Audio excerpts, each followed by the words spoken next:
Ladies and gentlemen, it is Sunday, March the 22nd, 2026, 1001 hours here on the East Coast of America. You're tuning in to Coffee with Frankie.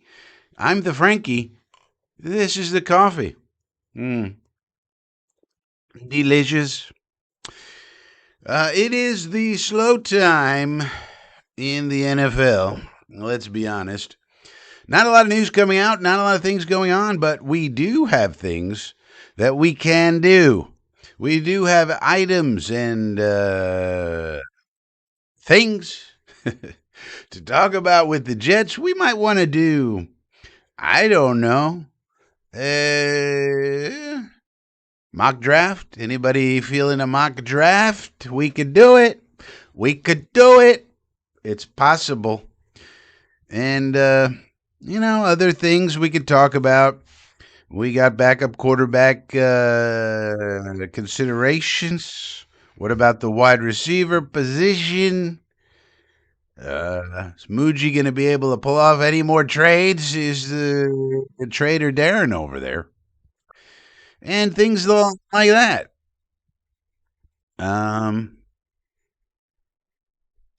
So we'll have to see how all that goes, but there's not a lot of breaking news.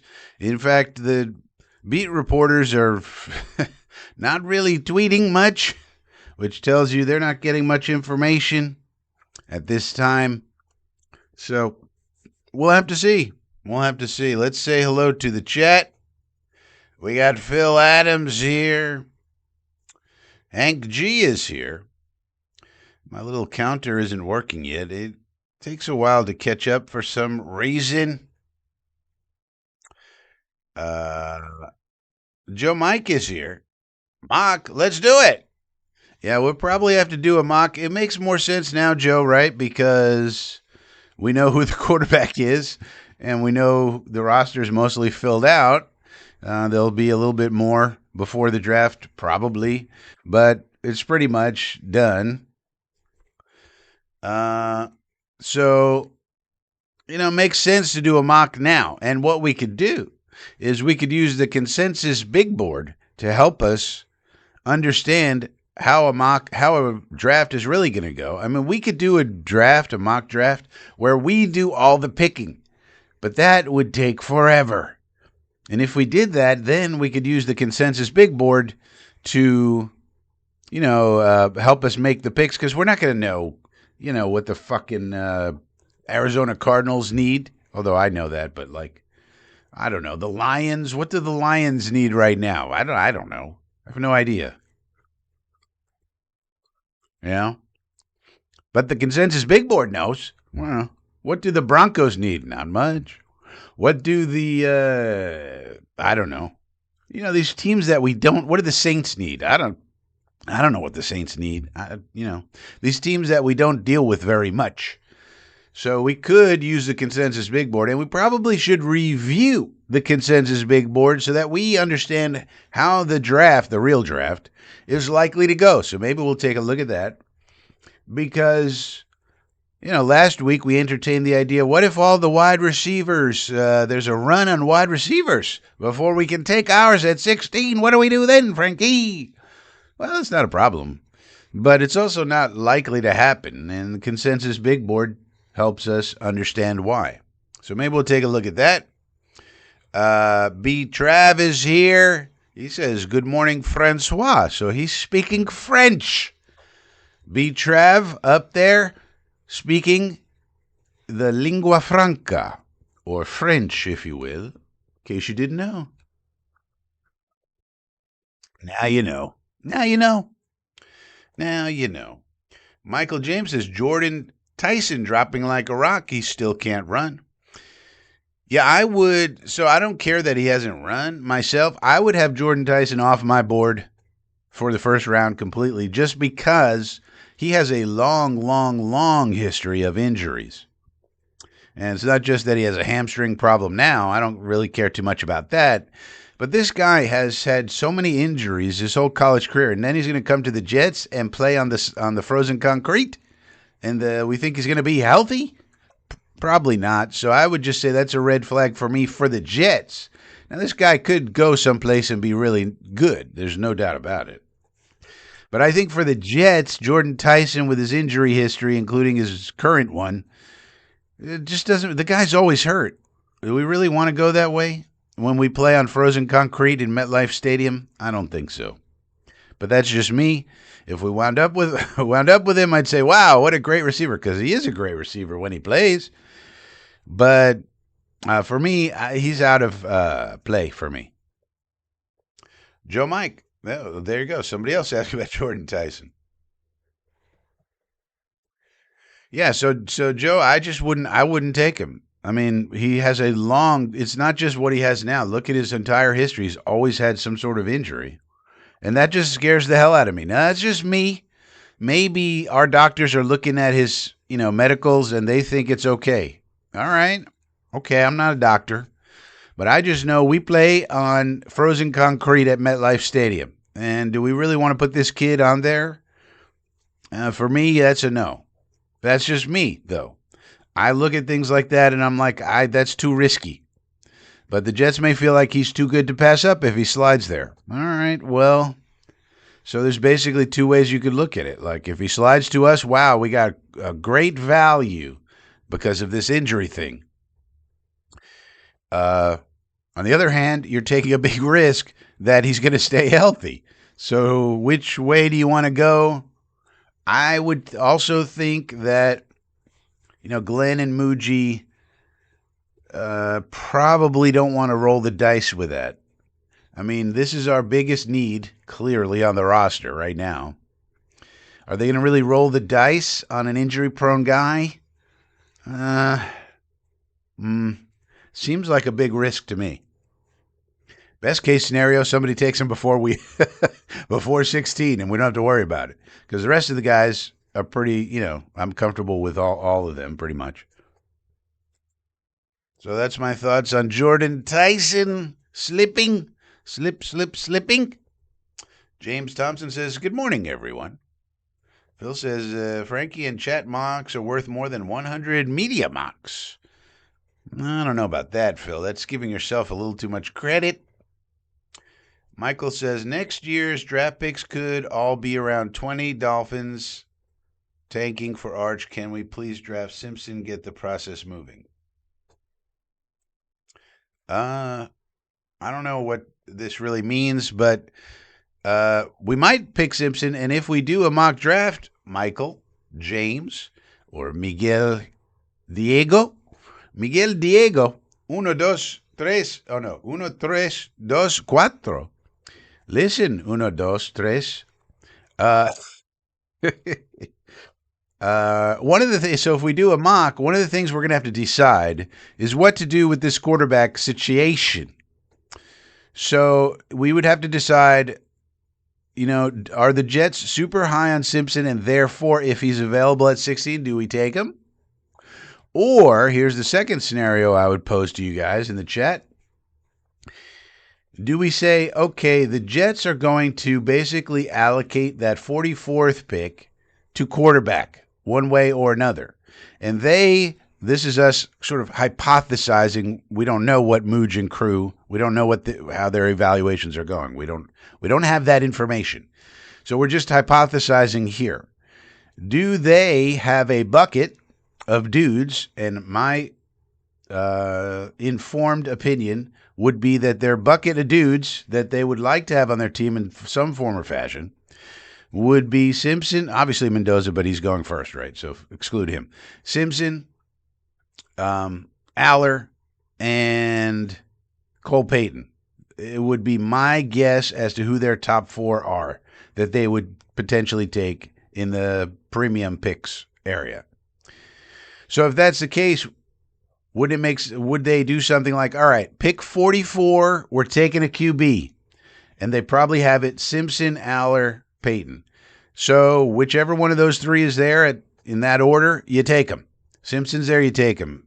If he's gone and Aller's there, you take him. If they're both gone, then you take Cole Payton at 44.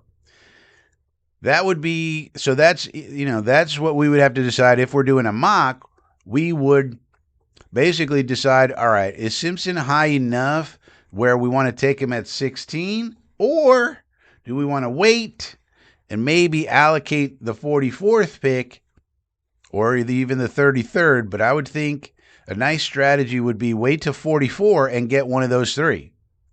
And if it's Aller or Peyton, those guys have more of a development curve naturally sort of built in to where they are as players.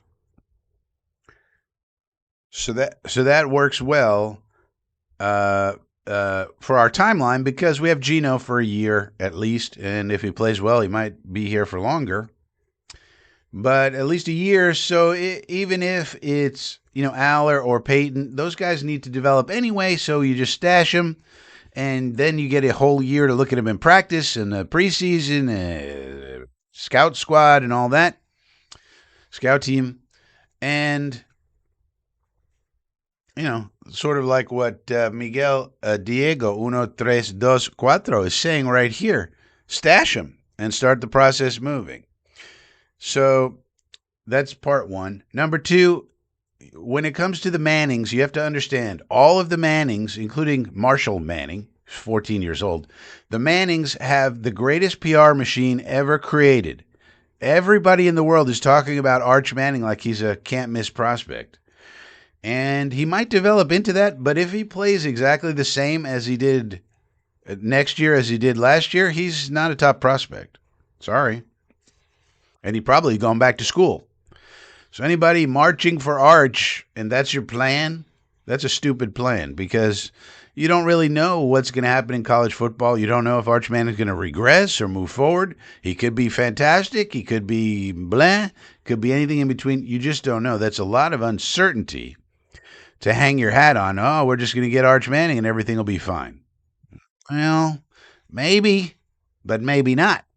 You also don't know how many games you're going to win, what draft position you're going to be in.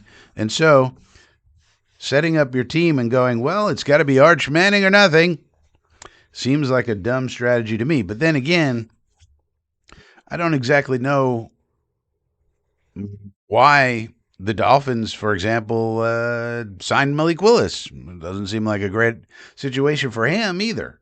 Now, that's more stupidity on the player side, but what if Malik Willis delivers you 7 wins?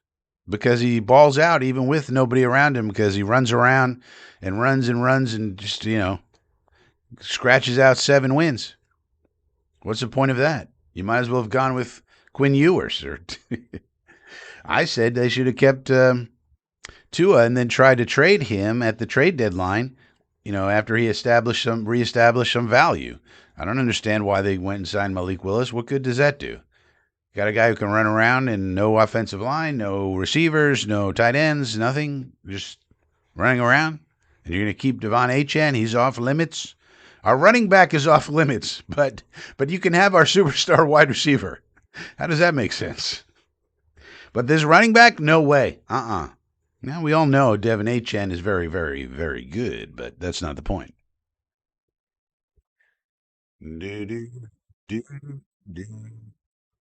Joe Mike, Frankie, you dare disrespect MetLife? It's one of the best stadiums around.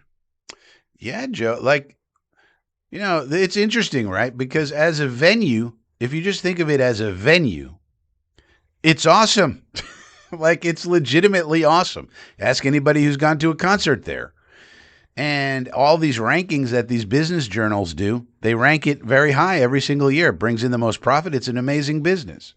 So that's what is the situation with that. But then as a football stadium, it's no bueno. But it wasn't built as a football stadium. It was built as an event venue. And as a venue, oh, it's so good. 82,000.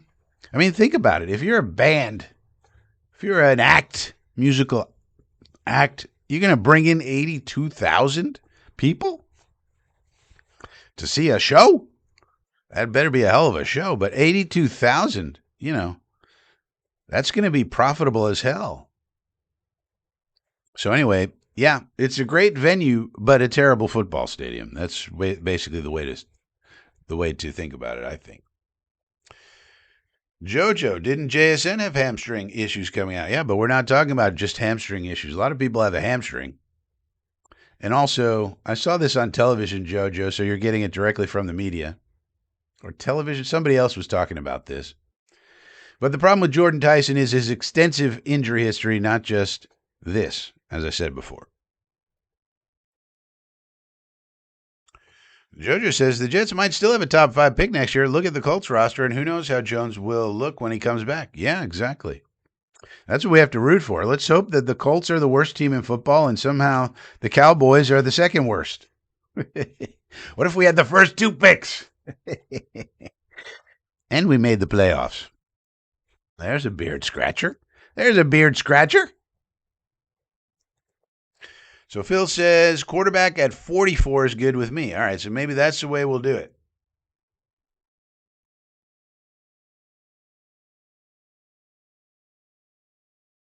So Rover, it's going to go Reese at 2. Then at 16, if we're doing the quarterback at 44, then it's going to be wide receiver at 16, best available, and that's that. JoJo's been listening to some of the mainstream media. We don't know where Cole Payton's going to go. I'm sure his agent is trying to put shit into the media. JoJo, as a longtime listener of this channel, you should be more educated about how the media works, but apparently not. But we'll see where Cole Payton goes. It'll be a fascinating evaluation. He's developmental. You're going to have to develop him. And he runs a lot.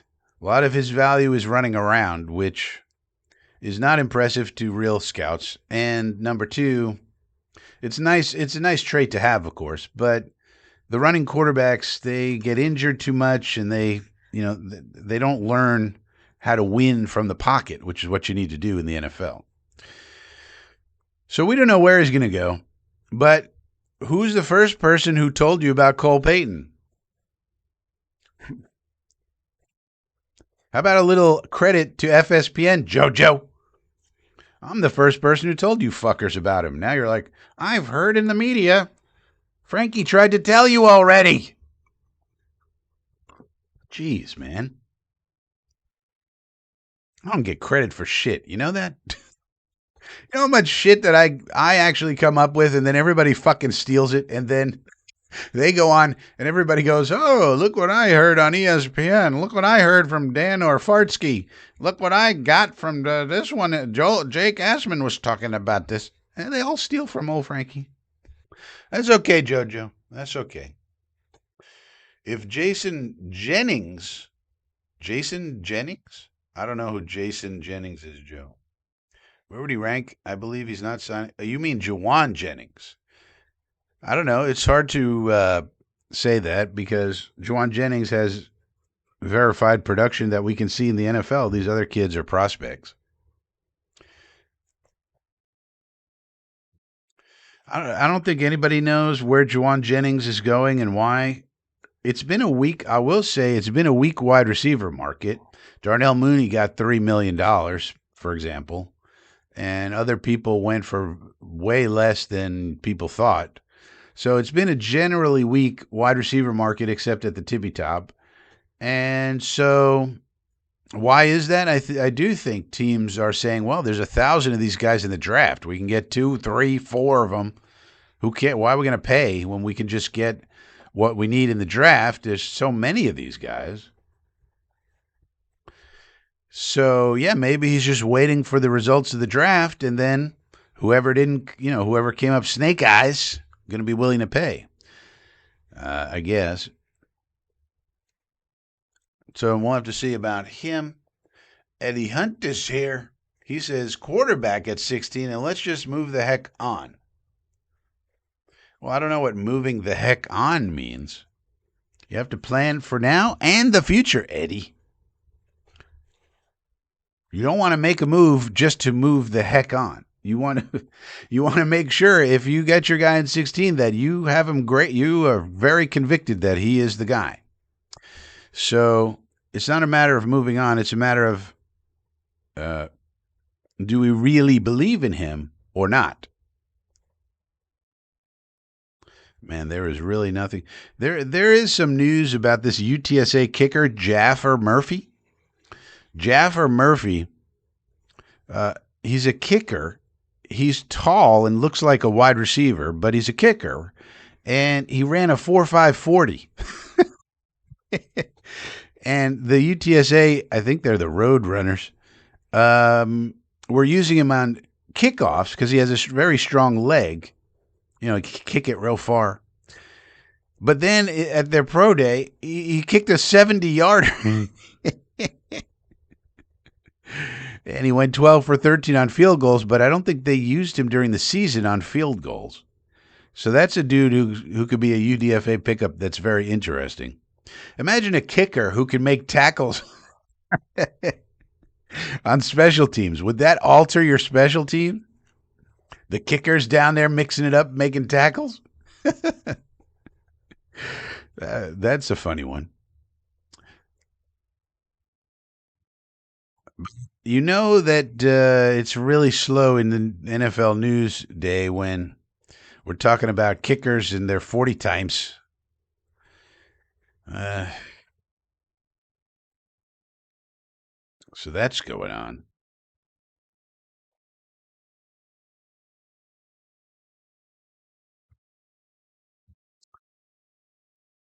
But yeah, the beat reporters, I mean, Samini even put out a column today that's just so terrible. One of the worst I've ever seen. He just keeps going on and on about how much dead cap the Jets have. I mean, he has to find something negative, even though it's not really a negative. He'll write, I can't tell you how many words he's wasted writing about the Jets' dead cap. Yeah, we know they have a lot of dead cap. I mean, why does he have to keep mentioning it? Because we can make it seem negative. That's why. We can get the Jet fan to click on it. That's why. Joe, I think the Jets are trading 33. That's why I think they're getting. Well, they might do that, but we can't count on it if we're doing a mock, Joe. Because I mean, we could manufacture that, but we don't know for sure. That could happen. It could not happen. We don't. We don't know. Yeah, I agree. Harley's here. Harley's a member of the Inner Circle. And you could be a member of the Inner Circle and hang out with Harley and Joe Mike and a bunch of other people. And all you got to do is click the join button down below. $2 a month to get you in. You get exclusive extras. You want all the extras you can get. Extra information, extra analysis, and all of the great stuff that we put out to the members. They're the ones who support this channel the most, so they get the most. So think about joining today. A tackling kicker could change the pro game, and I'm not joking. It would be funny if this kid does that. I mean, you look at him, he looks like a guy who could be playing, wide receiver or cornerback or something. He could definitely tackle. Big, big dude. So that would be interesting. Of course, then the question is, would they want you to even try and tackle? Because if the kicker gets injured, there's no backup kicker, really. Sometimes the punter can do it, but sometimes not.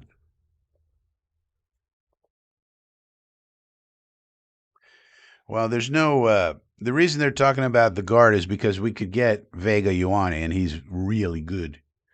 There's no such prospect at center. Now, we could draft a guy in the 4th, 5th round, Jake Slaughter, one of these other dudes. But there's no obvious upgrade at center. And plus, if you drafted, this is something I was thinking yesterday, if we draft Vega Ioane at 16, Dylan Parham has played center in the NFL. So we could just move him to center and say, okay, Josh Myers, you're the backup. Dylan Parham, you're the center now. And Vega Ioane, who's very, very good, you're the guard. But I don't think they're going to do that. But that's why they're saying that. Eddie center at 103. Yeah, we could just, if he falls to us, if some center falls there, then that's great. But if not, we'll just roll with Josh Myers, which isn't the worst plan. But you'd like to find an upgrade if you can get one. But I do think that, like, Vega Ioane would make a lot of sense if, say, we made a BTJ trade and we signed Tyler Lockett, and now you just need one more wide receiver Because right now you need two. I really think the Jaguars should trade BTJ. They have cap problems. I also think the Vikings should trade JJ McCarthy. They have big time cap problems. And they don't seem to want these players anymore. And we want them. So why not? And we got the cap. We got no problems on the cap whatsoever. So why not trade them to us, get some draft capital, and help yourself with the cap? And if those two trades were made, or Will Levis, J.J. McCarthy, either one, the Titans don't have any cap problems, so they don't have to move them for that reason. But then you're looking at a roster where, okay, the starters are set for wide receiver. BTJ is going to be in there with A.D. Mitchell and Garrett. And now we got our top three in there, and now we just need one more, and we got Isaiah Williams, we got Arian Smith, and then we draft one and maybe sign Tyler Lockett, and that's a good room. And in that case, then you could really consider drafting Vega Ioane at 16 if he falls to you there. Move Dylan Parham to center, and now you might have one of the best offensive lines in the whole world. But if we don't do that and we just have a big giant hole at wide receiver, then we should probably use 16 on wide receiver. So it just depends. Dick Chimney is a virus. Yeah. I mean, it's just so gross. Like, how many times can you write about the quarterback dead cap money? He just keeps writing about it all the time. The Jets have this much money tied up in dead cap for quarterbacks who aren't even on the team. Ha ha ha. Like, he thinks it's some sort of poke at the Jets. Every team does that. The Dolphins have the top five cap money people for the Dolphins play for other teams. Top five. The top five dudes that are a top 5 percentage of their cap are playing for other teams. So it's not like other teams don't do this. Lots of teams do it. And those other teams don't have all the cap space we do. So we have all this dead cap and we have cap space. So who cares about the fucking dead cap? It doesn't matter. And it's going away next year anyway. So we have all the space we need, as I keep telling you. And one of the things that a shitbird like Dick Chimney will never tell you, because he's a shitbird, and leaving out context is one of their tools of the shitbird trade, is that we can create more cap space anytime we want it. Anytime. Just by pressing a button in Garrett Wilson's contract, pressing a button in Jamien Sherwood's contract, and it doesn't hurt the player. Actually, it's better for the player. And we just change it to a signing bonus. They get more money today as opposed to down the line, which is better for them. Of course, $1 today is more valuable than $1 tomorrow. That's the time value of money. And so anytime we needed more cap space, and then by doing that, you create more cap space because you spread out that signing bonus over the length of the contract, and you can always add void years if you really want to. So we can create more cap room if we really needed to at any moment with a push of a button that doesn't hurt anybody and actually makes the players even happier than they already are with their salary, with their contracts. So we have tons of space. We can create much more anytime we want in a move that doesn't cost anybody anything really, except for Woody. Woody's got to pay more money now than he would if we didn't do that. But Woody's got all the money on earth. He doesn't care. So that's the thing that these shitbirds always do. They never give you the full context. Other teams are also doing this. There are teams that are taking on way more dead cap right now for having players play for other teams. That's the way they always want to frame it. They're paying all this dead cap for a player who's not even here. Ha, ha, ha. Yeah, we wanted to get rid of the bum. I mean, after all, Justin Fields is a guy they fucking chased out of town, basically. Brian Costello chased this guy down as he's going for treatment, like the shitbird that Brian Costello is, like a total fucking shitbird. People should throw things at that fucker whenever they see him in public. This is a guy who chased the man down as he's going in for treatment to get a quote about becoming the backup. What do you want him to say? I love being a backup. Oh, it was so important for you to get a fucking quote, Costello, that you're chasing this guy down as he's trying to go get some treatment. Fuck you. So basically, these assholes chase these fuckers out of town, and then they go, oh my God, there's all this dead cap for people who are not here. Har, har, har. You helped chase him out of town, you fuckface. Oh, it never ends with these shitbirds. Really. But that's the type of analysis you get here at FSPN. And so you're not going to get that at other places. So you might as well subscribe to the channel. That's free. Hit the little subscribe button if you're not subscribed. That also lets you comment on the videos and in the live streams. Only subscribers can do that. We don't let non-subscribers comment. What right do they have to comment? Not even going to subscribe. Totally free. Doesn't ask for your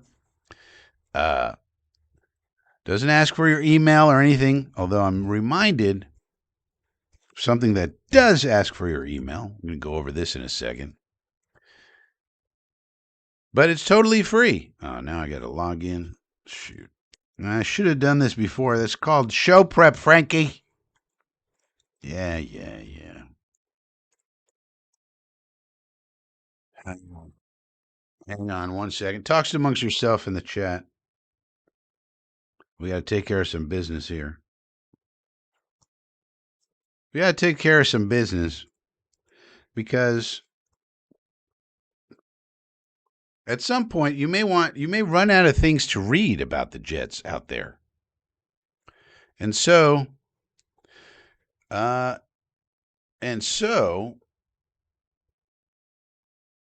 you may want to go over to this Substack right here called Chemtrails.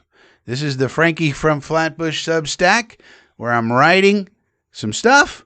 Right now we only have 4 subscribers, so if you're interested in actually reading words instead of just watching videos, you could come here. It's Frankie from flatbush.substack.com or substack.com at Frankie from Flatbush, either one. Here I wrote about Cam Jordan. Could Cam Jordan come to our team? I was hoping so. He's still unsigned. He's out there, has ties to Aaron Glenn. Perhaps we can get him. That'd be nice. He's a little older, but here's an article about Pascal Akeji, the long shot. Here's an article about Bad Bunny. And then an article about Woody buying a soccer team over there in England where Phil Adams is. So if you're interested in that, check out Substack, Frankie from Flatbush, and subscribe for some written content if you're interested in the written word as opposed to videos. Joe Mike, Janikowski was a good tackler and drinker. Yeah, big fat kicker. But this kid is not fat. He's he's quite fit. Eddie Hunt, need to fix that QB room and finally make it a strength. Oh, yeah. Well, we're talking about QB2 right now. So we got QB1. Let me ask you this, Eddie. If I told you that a quarterback had PFF grades of the following in 3 consecutive years, what would your opinion of said quarterback be? Here's the PFF grades. 79.3, 82.9, 83.1. Would that be a pretty good quarterback? Or what would you think of that quarterback? 79.3, 82.9, 83.1, that's out of 100. What do you think of that quarterback? Pretty good?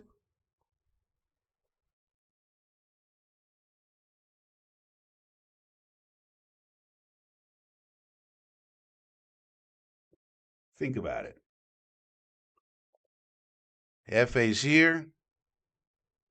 Yeah, this is a good point. If we drafted Vega, Breece Hall might run for 1,500 yards. Even if we don't draft him, he might do that. But yeah, I mean, think about how good the run game would be, and think about all the things Geno could do with protection, which he's never had. Hefe says the dead cap didn't prevent us from doing anything this offseason, did it? Right, exactly. That's another piece of context that Dick Chimney leaves out. We were very aggressive in certain contracts. We didn't go crazy like Le'Veon Bell, C.J. Mosley contracts, but we were aggressive. We got everyone we targeted pretty much. Was there anyone we tried to get that we couldn't get? I don't think so. I mean, AVT got priced out of the market. We weren't going to pay what New England paid, so that's probably the only one we kind of missed out on that we kind of wanted. Everyone else, it seems like whoever we targeted, we paid them a fair price and they took it. So that's good. Imagine if the Jets made the playoffs with all that dead dead cap. Yeah, right. I mean, it could work out, Eddie, where we make the playoffs. This 100 million whatever rolls the fuck off into the ocean. Splash. Goodbye. We have 150 million to spend, and we have the top two picks in the draft in our dream world where the Colts are terrible and the Cowboys are terrible. And we made the playoffs. We have 150 million to spend, and we have the top two fucking picks in the draft. Let's go. Nobody ever talks about that. Why didn't anybody talk about that?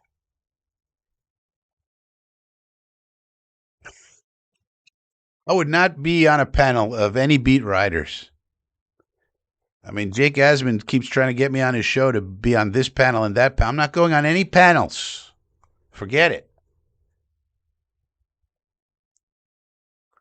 Just hedging. Yeah, but Eddie, so we got Geno. That's QB1. So maybe I didn't finish my thought on this one. We got Geno. That's QB1.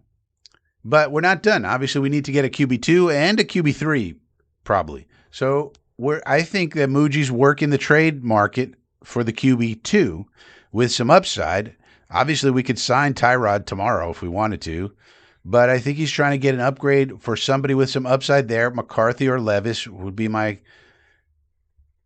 guesses as to what he's trying to do. But again, those teams, there's no deadline for any moves. It's March 22nd.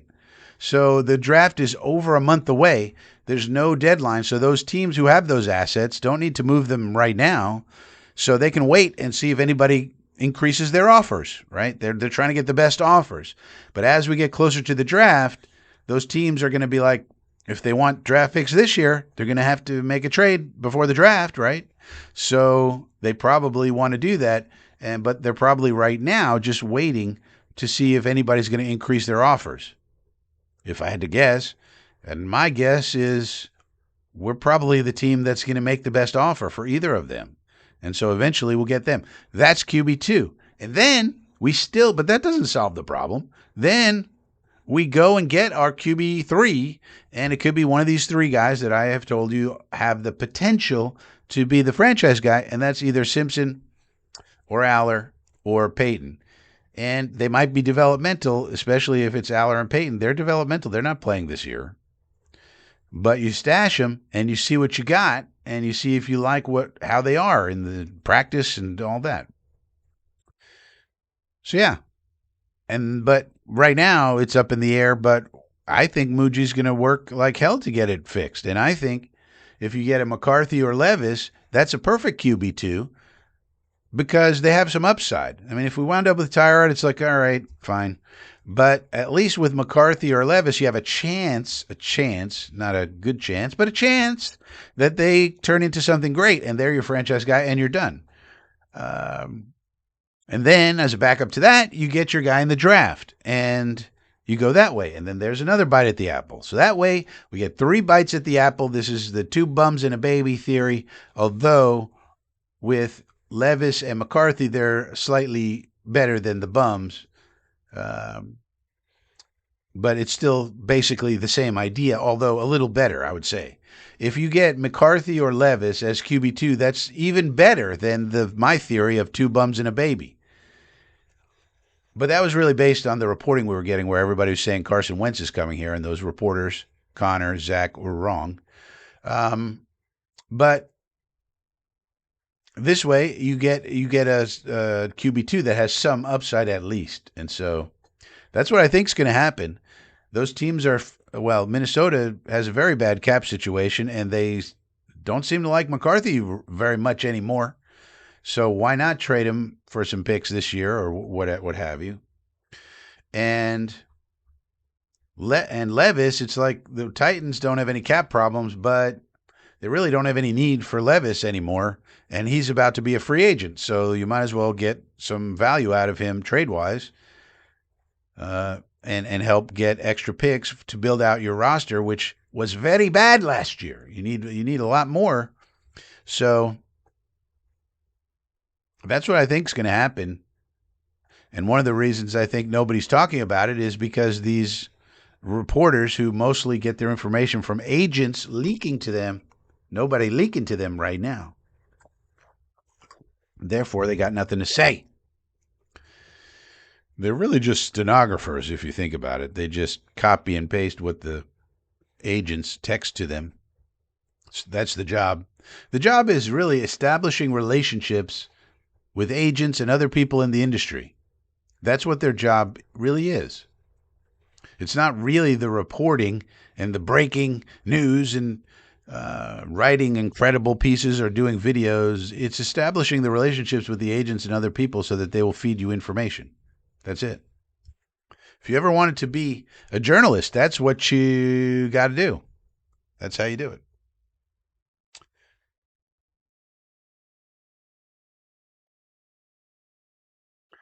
Yeah, and we'll be covering it live, JoJo. So for those who don't know, we'll be live uh, on the first day of the draft. We'll be covering it, and there's going to be times when I'm going to have to not pay attention to the chat because you guys always spoil the picks before they come in. I'll be watching an internet feed of the NFL Plus, and they'll be streaming that event, and we'll be watching it. But the problem is there's a delay. And so the chat always, of course, spoils the picks before they come in because of the delay. Because some people will be watching on cable, and that, I don't know, some reason the internet doesn't run as fast. So, but we'll be watching it live right here, and there'll be times when I'm going to say, I'm ignoring the chat right now. And then the picks will come in, and then we'll talk about it. So we'll have our live reactions to whatever happens right here on FSPN, the best analysis out there. So make your plans. Spend the draft with old Frankie. Because we're going to sit here and watch it and see what the hell these Jetsies do. And if they pick out some bums, well, we'll tell you. Though there's enough good players. I think we're going to get at least some good players. Arvell Reese has a chance to be a really good player. And we'll see what happens after that. So make your plans. Draft day, spend it with old Frankie. Nobody's really stoked about Drino, but he was a great fit considering. Yeah, retire 80. I mean, I just gave you in case people didn't get it. Those 3 grades I gave you from PFF, that was Geno with the Seattle Seahawks. He basically averaged in those 3 years an 82 grade. That's elite. That's an elite grade. Is he an elite quarterback? Well, probably not, but PFF graded him in the elite category on average for 3 years. And then he went to the Raiders, and they had the worst team in the NFL, including a horrible offensive line. So what do you expect out of him? So why can't he do what he did in Seattle with us? Can you imagine we had a quarterback grades out above an 80? Our quarterbacks normally grade in the 50s and 40s and shit. You understand? This would be a significant upgrade. And nobody's talking about it. Everybody's talking about Kyler Murray. All right, well, let's look at Kyler Murray because this is something I didn't do. I wonder how PFF feels about Kyler. Let's see. Maybe they'll surprise me. And he did. Now, Kyler, you can't, if you're going to go off of PFF grades, you got to be fair and go off them equally. So let's see how he looks. I mean, if you want to be fair, his last 3 years, I mean, he's been injured, so I don't know how you're going to grade his years. 2025, he had a 72.2. So Gino better in all three of the years. 2024, he had a nice year, 82.1. That's around where Gino was averaging the 3 years. Then 70.8, 67.2. And then in 2021, 82.9. And then 2020, 82.8. But that's a long time ago. So if you take his last 3 years or take his last four and averaged them out, they're going to average around 75. And Gino, if you include his Las Vegas year, is going to be pulled down to about an 80. Gino's been better. Sorry.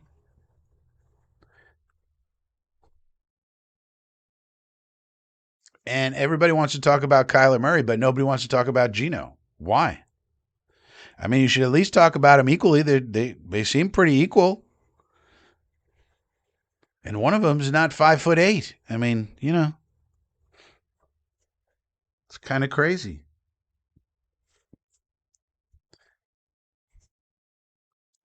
But at the same time, let's just shock the world then. Fuck it.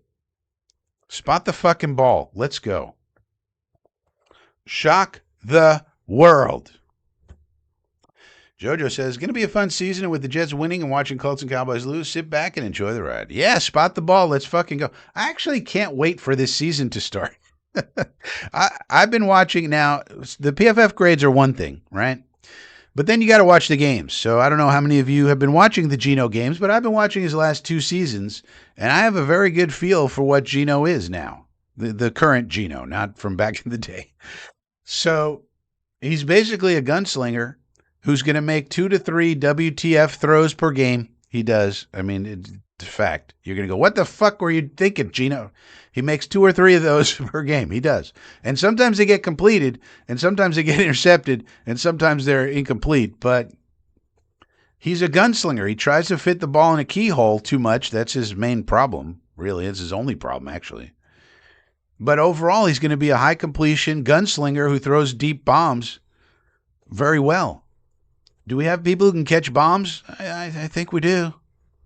So I think it's going to be a fun season. Now, maybe he completely falls off and actually it was Geno's fault that his offensive line was Swiss cheese with the Raiders. I don't know.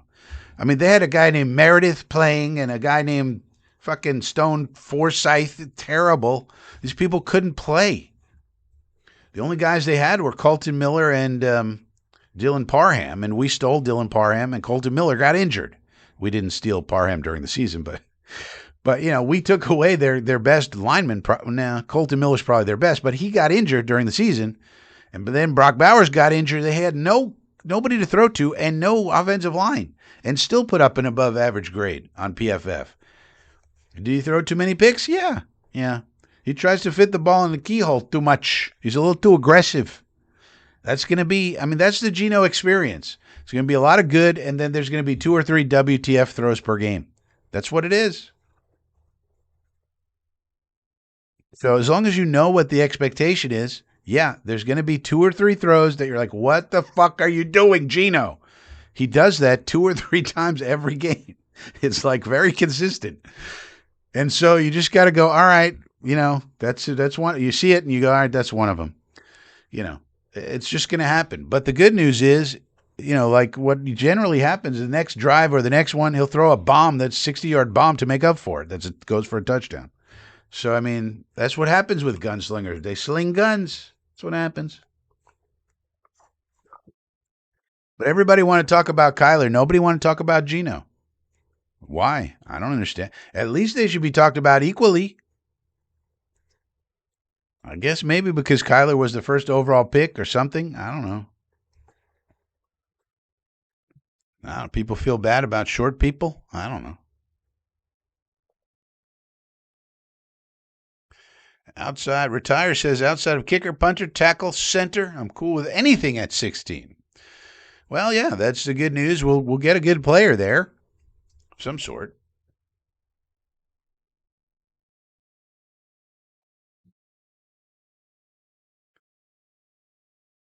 Joe Mike, I read somewhere that Geno does not really throw to tight end. That's not true. If so, we need a good number two. We need Frankie to investigate. I can tell you, Joe Mike, I've watched the games. He throws to his tight end all the time. Seattle loved to do. Well, first of all, he threw to Brock Bowers like a maniac, but then Brock Bowers got injured. Brock Bowers is a tight end, but he got injured last year. That was one of the problems there. But second, in Seattle, what Seattle loved to do is leak out A.J. Barner into these tight end leak situations, and that's a really good play, and we should steal that play. So no, he threw to Barner a ton, and Noah Fant in Seattle. That's who his tight ends were. And then last year with the Vegas Raiders, it was Brock Bowers. He was feeding him like a maniac, and then he got hurt, and then he would throw to Michael Mayer, a normal amount. So that's not true. I don't know where you read that, Joe Mike. You got to be careful with your sources. Cowboys are a Dak injury away from potential disaster. Their defense should be better, but compared to last season, that's not saying much. Yeah, they had an even worse defense than we did. They still have a big problem at linebacker. They'll get somebody, but they really kind of missed out on a lot of the big-name dudes that they should have gotten. They have tons of cap space, so I'm not sure what they're doing there. They're also converting over to a 3-4, so that could go great or it could go terrible. Christian Parker, first-time DC, I believe. Well regarded. Everybody loves Christian Parker, but first time calling it, you never know. And they're switching, so it could take a year to take. Maybe the switching doesn't go so good. And then on offense, obviously, anytime you have a superstar quarterback like Dak, if he gets injured, they're going to be problems, yeah. But that goes for any team. I mean, Joe Burrow gets injured, Mahomes, the whole kid and caboodle. When you have a really good QB, yeah, you got to stay healthy.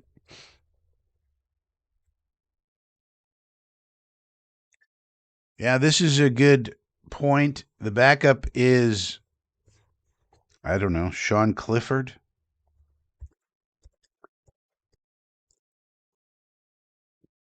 They kind of let Malik Willis get away for they kind of had to let him go, but the Packers depth chart, Desmond Ridder. Oh, they don't even have Sean Clifford.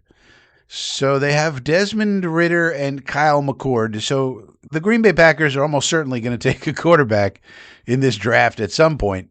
They'll take, Cade Klubnik or Carson Beck or one of those bums to be a backup. They're not going to go with Desmond Ridder as their backup. Certainly not. And Kyle McCord, who knows? So they'll probably take one, and they'll probably sign somebody. I'm sure there's someone they could sign that's better than these two bums. Supposedly they had some interest in Justin Fields. That makes sense. Justin Fields is good friends with Jordan Love and also Micah Parsons. So there's two of his buddies on that team right there. But yeah, they need to. They'll bulk up there. They'll bulk that up.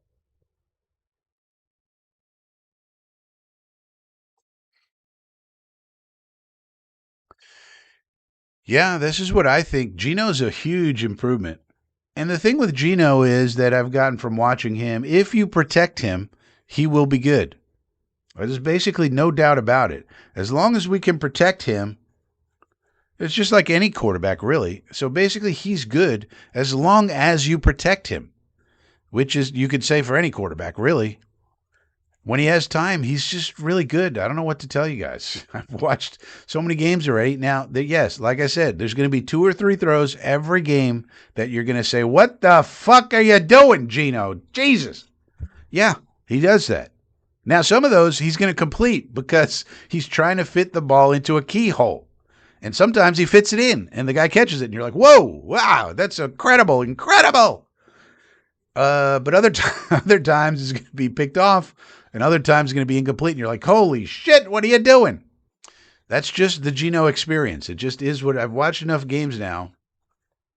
I know exactly how it's going to be. But for the most part, it's going to be competent quarterback play and then an occasional bomb for 60 fucking yards to Garrett Wilson over everybody's head and Adonai Mitchell and maybe even Arian Smith. I tell you what we could do with Arian Smith. I mean, I don't understand why Arian Smith can't sit in the fucking slot run post routes, and at some point you're going to get a single high safety defense, and he can beat the single high safety. And as long as we protect Geno long enough to let the route develop, Arian Smith could catch, I don't know, 10, 15 bombs for the season and that go for big yardage.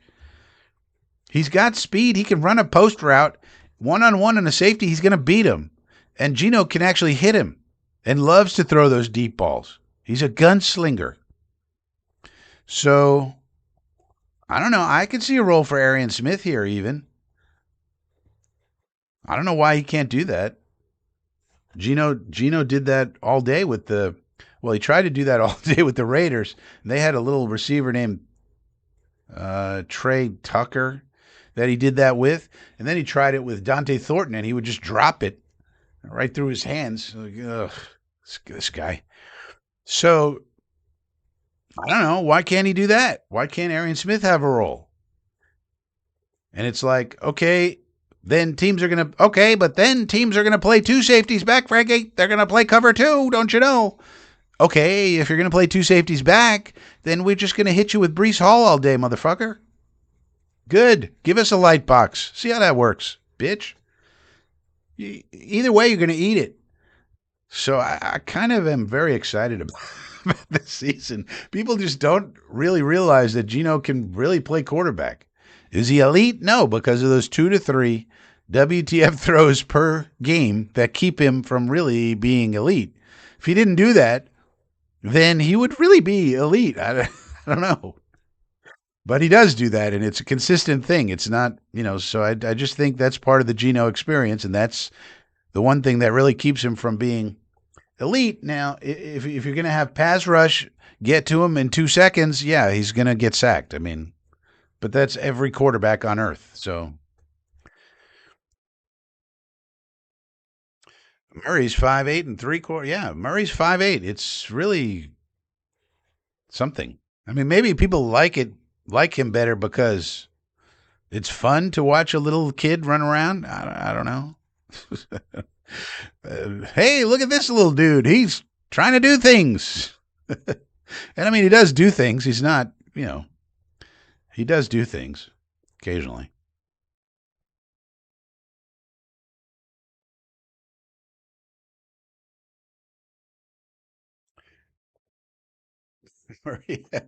Murray has a huge head, or he'd be 5'6".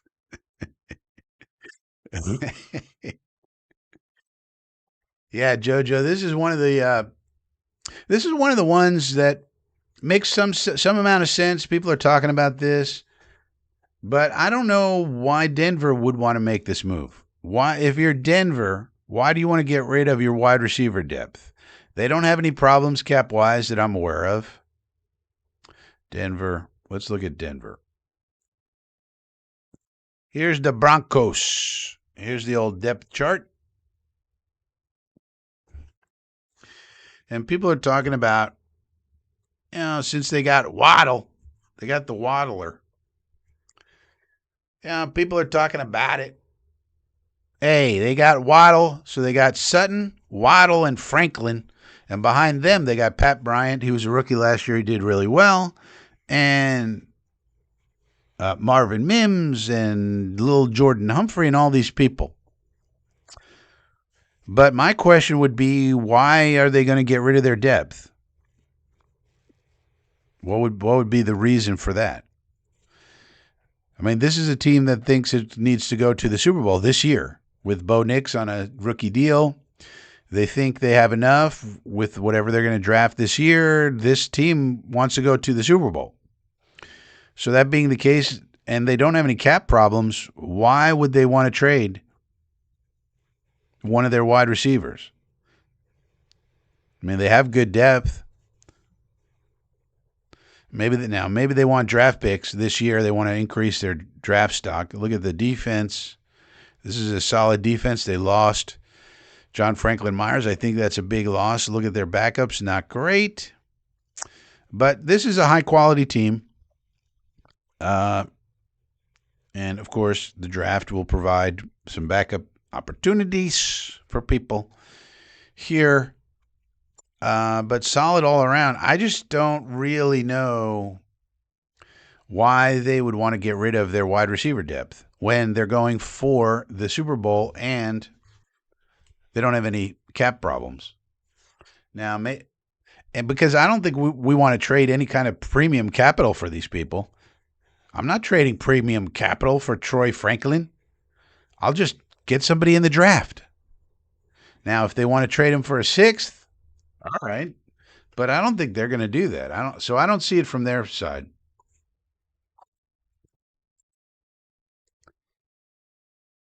I understand people always see a trade and then they go, well, they got to get rid of their other guy now. Not really. Troy Franklin is a home run hitter. Waddle's a home run hitter, but a volume type. I mean, I kind of like their room as it is. If I were them, and if I were Bo Nix, I'd be like, no, you're not getting rid of my guy. First of all, Troy Franklin was his teammate in college. Not that that matters a lot, but I would say if I were Bo Nix, I'd be like, yeah, this is perfect. That way, anybody gets hurt, anybody's out, we got backups. Nice, let's leave it. So, but I'm sure Muji's on the phone with them, of course. Muji's talking to everybody.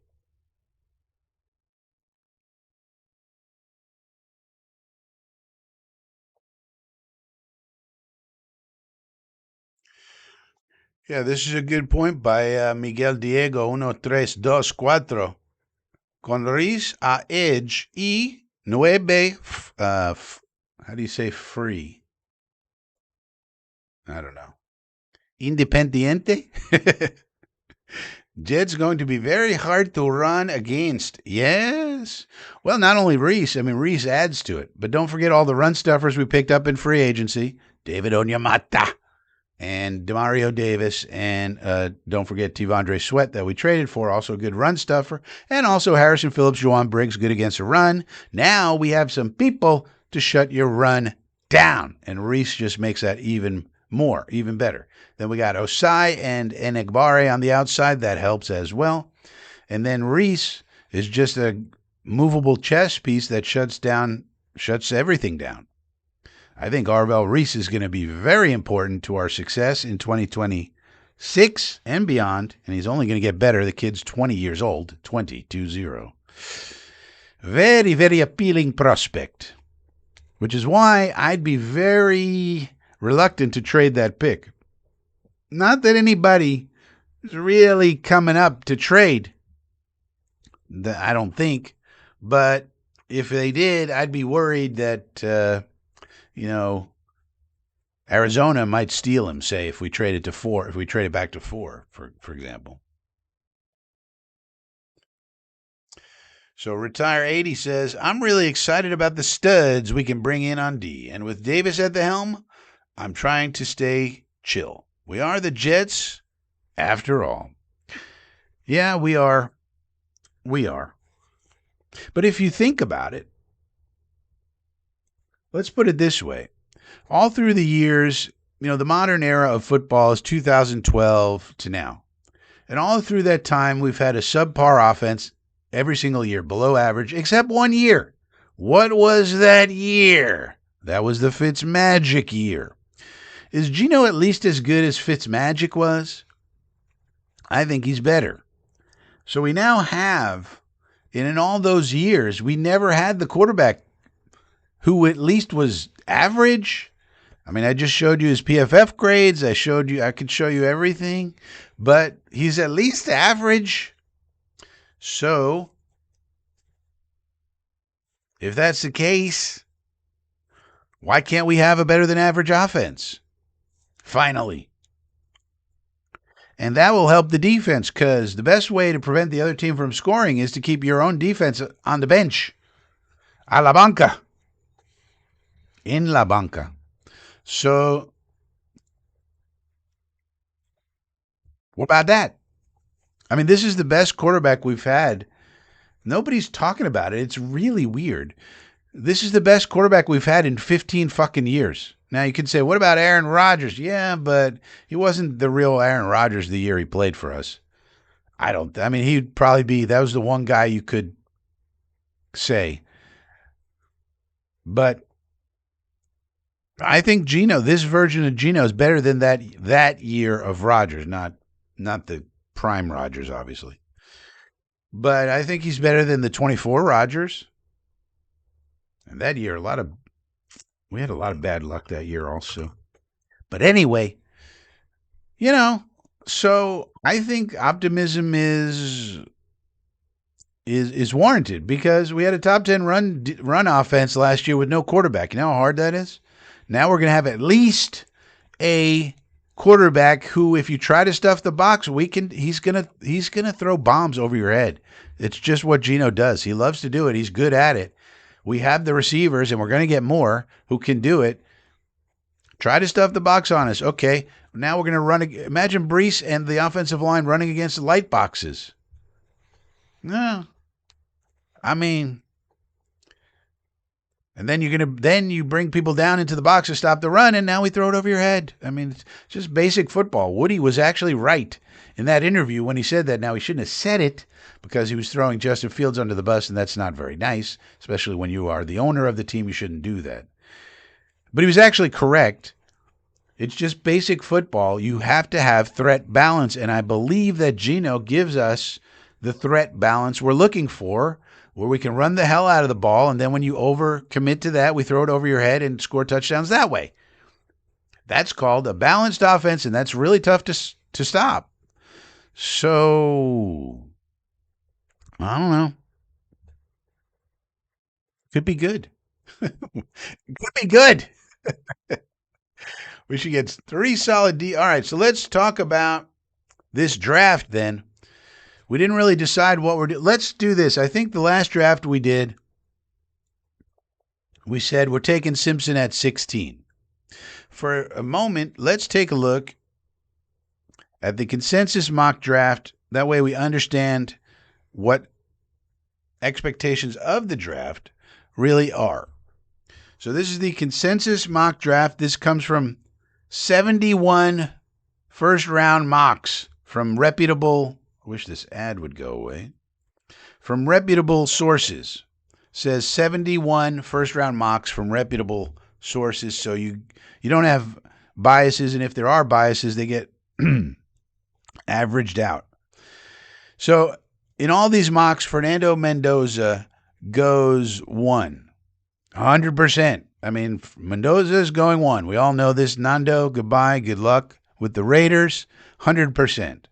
Then there's an 81% chance, according to these mocks, Arvell Reese to the Jets at 2. So that's pretty much, you can just write that in pen. Then it gets a little trickier. Maui Noah to the Cardinals. That's what I've heard as well. They really need to bulk up the O-line as they basically try to build up the team and then get the quarterback. An interesting strategy. Now, for Jeremiah Love, 56%. I have a hard time believing that Bobby Salads is going to let Ruben Bain go to some other team for a running back. But Jeremiah Love is not just some running back. He's very, very good. So Sonny Styles to the Giants. Write that in. Monroe Freeling to the Browns. That also feels like a certainty. And you notice these first 6 picks, no wide receivers have gone yet. Then 7th goes Carnell Tate. That's the first wide receiver off the board, 24%. Take Carnell Tate with your former Washington Redskins. Then David Bailey goes to the Saints at 8. And then at 9, Mansour Delane goes to the Chiefs. That makes a lot of sense. They traded McDuffie. They like to draft cornerbacks and then not pay them. So now they need to replace. So they go and get the best cornerback in the draft, Mansour Delane out of DBU LSU. Then Caleb Downs slips all the way to the Bengals. They need defense very badly. At 11, they got Gerard McCoy for the Dolphinians. I would think maybe offensive line there. But then the Cowboys try to strengthen their defense with Dylan Thieneman of Oregon. And then Makai Lemon goes out to the L.A. Rams to give Stafford yet another weapon as they try to win the Super Bowl as Stafford moves to retirement age. But then at 14, Vega Ioane goes off to the Baltimore Craven Ravens, and that's annoying because that's a good pick for them, and they love to run the ball up your ash. So go get Vega Ioane for that. Then the Buccaneers have Hakeem Mesidor. And then we have our pick of the wide receivers. Now, I would not have Jordan Tyson here myself because of the injury history, but again, if the Jets are comfortable with the medicals, this could be the best wide receiver in the draft. There's a lot of varying opinions. I'd probably take, if we're not taking Simpson, I'd probably rather have Denzel Boston. But wide receiver, one of the top wide receivers nonetheless goes to us at 16. Then Fano to the Lions, McNeil Warren, only 8%, so I guess there's a lot of varying opinion what the Vikings are going to do. Sadiq to the Panthers, C.J. Allen to the Cowboys. That makes a lot of sense. They need linebacker in the worst way. And then Ty Simpson, 21, that's where he goes to the Steelers. That would assume that Rodgers is not coming back, and he should be making that announcement any day now. Caden McDonald to the Chargers, Falk to the Eagles. Boston goes 24 to the Browns. They need wide receiver very badly. Peter Woods to the Bears. Casey Concepcion to the Bills. That makes sense. Lomu to the 49ers. Blake Miller to the Texans. Colton Hood. And you see the rest of the first round. Now, the weird thing is Ruben Bain has fallen out of the first round, but that's only because they're taking consensus. Ruben Bain is not falling out of the first round. But for example, if Ruben Bain were available at 31, the Patriots would take him. But in all these mock drafts that these people are doing, Bain is not sitting there at 31. So you see why, you see the fault here. These other people could fall out of the first round, but Bain certainly not. But that's really the consensus there. And as you can see, there's no run on the wide receivers. So that's good news for us if we want a wide receiver.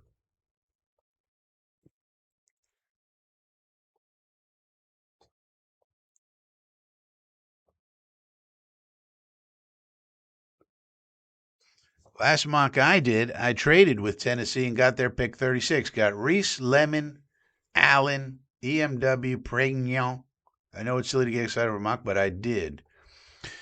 Well, yeah, that's another thing that we don't do is these trades because you just never know. It's just hard to tell if another team would really be willing to do that. And then you get yourself all excited for no reason. But this would be a nice haul. Reese, what did we get? Reese, Lemon, J.J. Allen. Who's J.J. Allen? You mean C.J. Allen? I would not take well, at 33, I'd probably take him. C.J. Allen. Yeah, I probably wouldn't have taken C.J. Allen there. I probably would have got a defensive tackle. Then we got a safety and Pregnon. I don't think Pregnon is going to last to 44 either. So that's probably a little unrealistic. But a good haul nonetheless.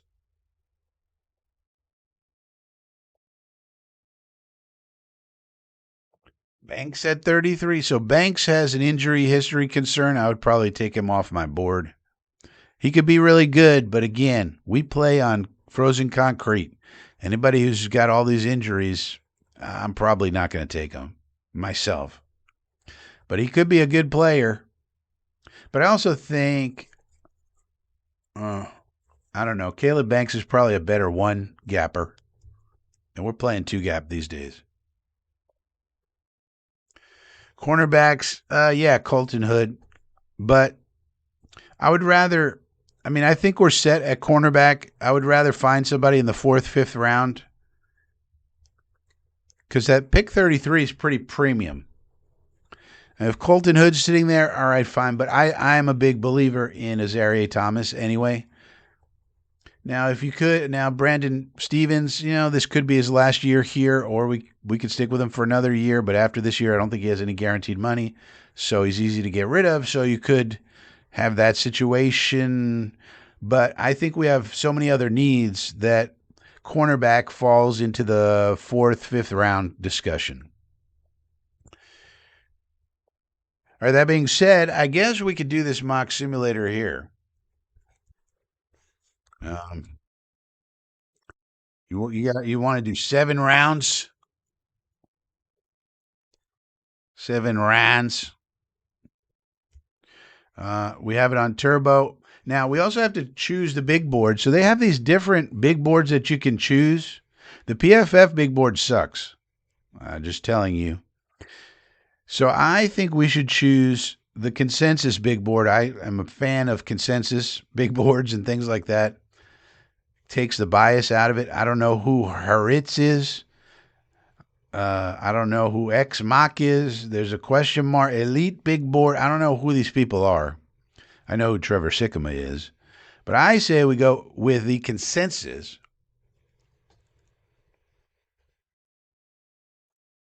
big board. So let me know if you think this is good to go.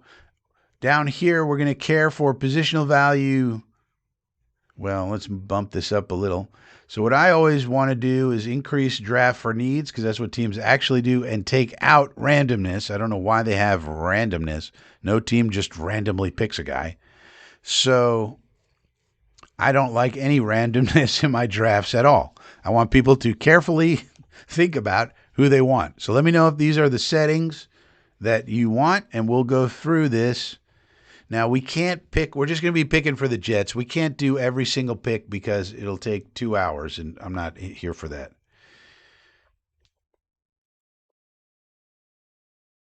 EFF big board is wrong every year. Yeah, it's weird that you would think that they would get their big board a little better, but that's why I'm going with consensus from 319 from 3 days ago. So I'm not seeing any comments about these settings, so I think we'll just go ahead and go.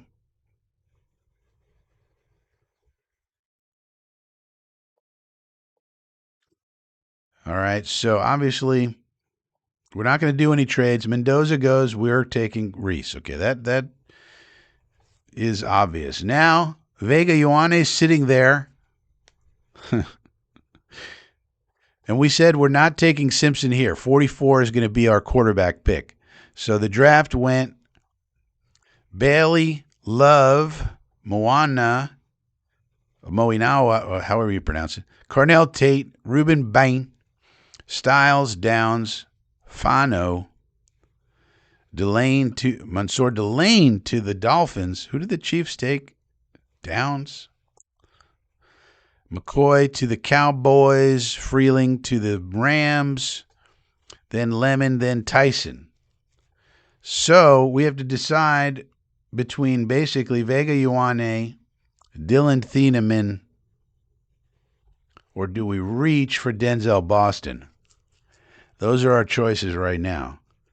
We could have a absolutely star-studded offensive line by taking Vega Ioane. He's so good.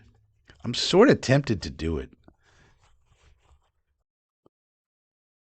Or we could go get the superstar safety Dylan Thieneman right here.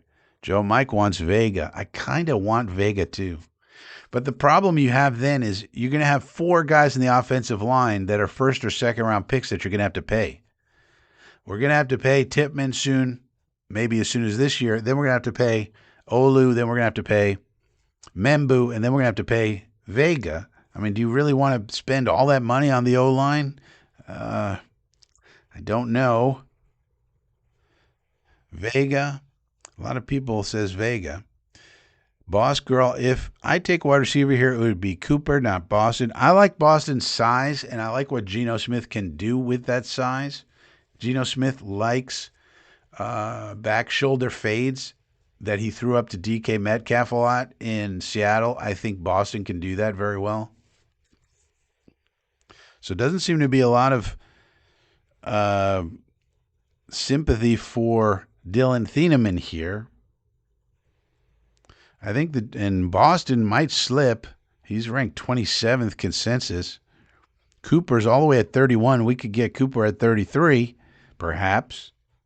Simpson's all the way down at 35. All right, seems like Vega Ioane it is. We're going with the stuffed up offensive line. I kind of love this in a way, but I don't know if the Jets would do it, but let's do it. 33, Cooper's there. So there's Omar Cooper sitting there. I think that's the obvious pick, especially because Boston went. Yeah, Boston went. So we can't get him. EMW went 25th. But we have not gotten our safety either. So we're going to have to reach deep in the 4th round for our safety. So I think the obvious pick here is sitting right at the top of the board, Cooper. Any objections? Any objections? Omar Cooper Jr.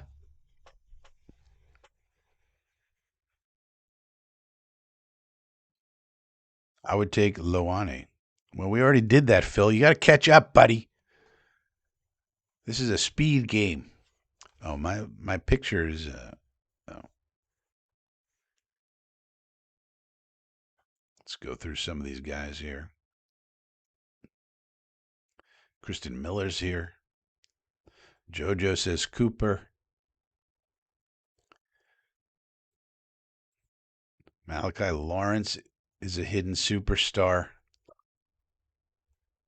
Bradigan says Cooper. All right, everybody's saying Cooper. We're taking Cooper. It is.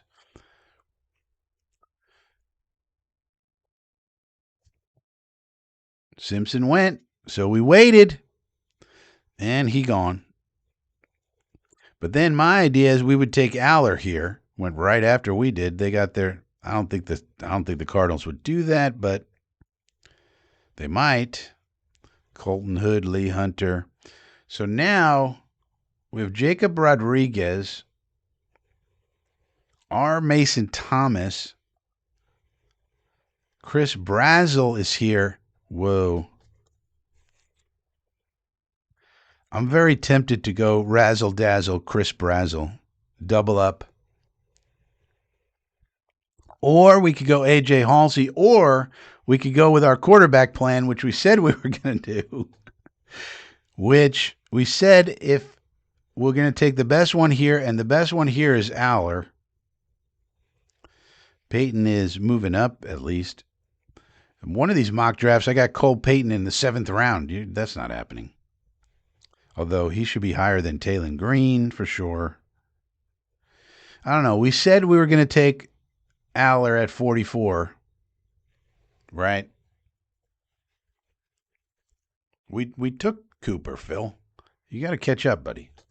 So we said we were going to take our quarterback at 44 because we didn't want to risk it for the biscuit. So I think we got to take Drew Aller. Aller's a better prospect.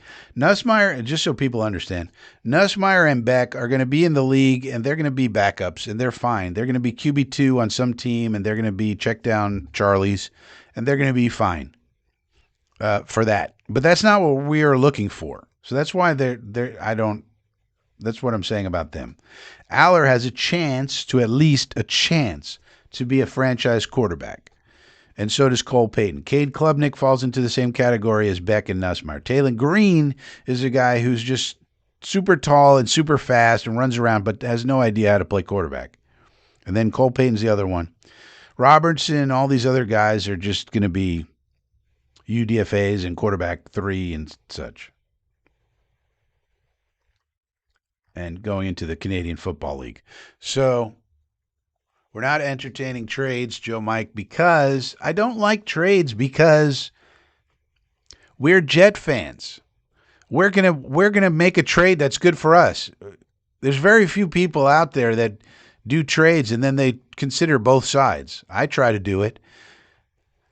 But if we did trades, we would only take the ones that are beneficial to the Jets, and then it's not a real thing.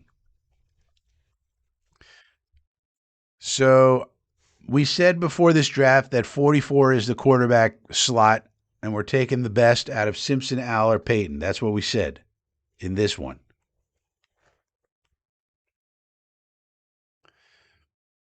Oh, Phil's been watching 3 minutes behind. Yeah, refresh, Adams. Let's go. Get on the ball here. So we said that, so let's just stick with it. We're going Drew Aller at 44. That's our quarterback 3, and hopefully he's good. Now we're here at 103. We still need our safety very badly. Who can we get? Oof. We also could go get another wide receiver. So Will Lee is here, but he's also at 118. So do we want to double up on wide receiver by getting Jacoby Lane? We don't want our blocking tight end yet. We could with Sam Roush. Or a speedy little wide receiver like Brennan Thompson. Well, looking at the chat. So our options are really speedy receiver, Brennan Thompson, Mississippi State. We could go for a cornerback, but I don't think we got too many other needs. We desperately need a safety. Sam Roush is a nice pick for a blocking tight end. We could go defensive tackle. Don Corleone is here. We could double up and get this big, tall receiver from South Carolina, Jacoby Lane.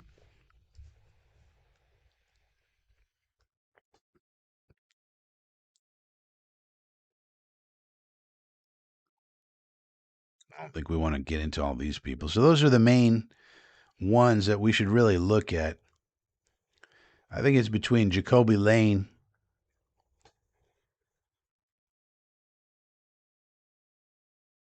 and Brennan Thompson. We've already picked Arvel Reese, Vega Ioane. That's the surprise one. Omar Koopa Jr. So we got one wide receiver, and then our quarterback, Drew Aller. So we almost have to go safety here. Who's the safety on the board? Boy, but there's none that are in this range. We're going to have to go deep. So we need a safety, but there's no safeties worth taking it here. Michael Taft, Jaco. So the ones we might want is Lewis Moore, VJ Payne. Damn, they're all getting snapped up. But that would be an extreme reach.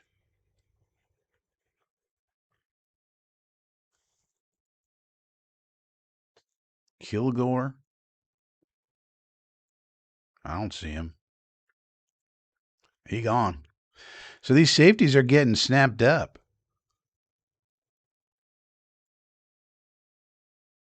These are the safeties on the screen right now.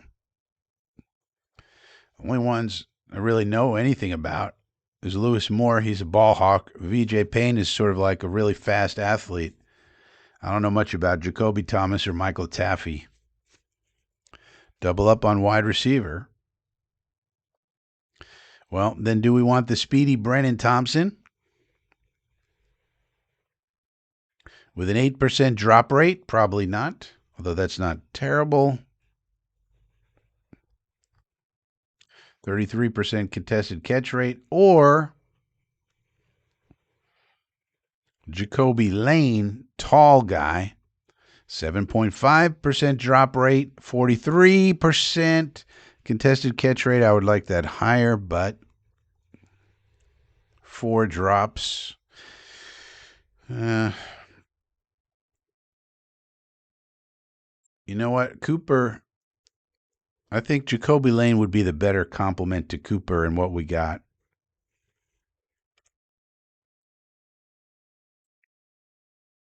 Cornerback should be. We're gonna have to pass on cornerback.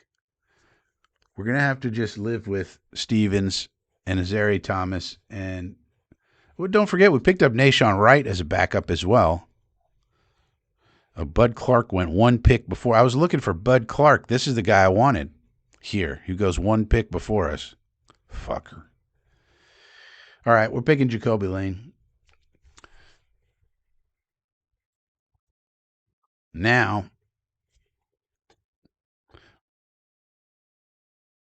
I think we pretty much have to take Michael Taffy.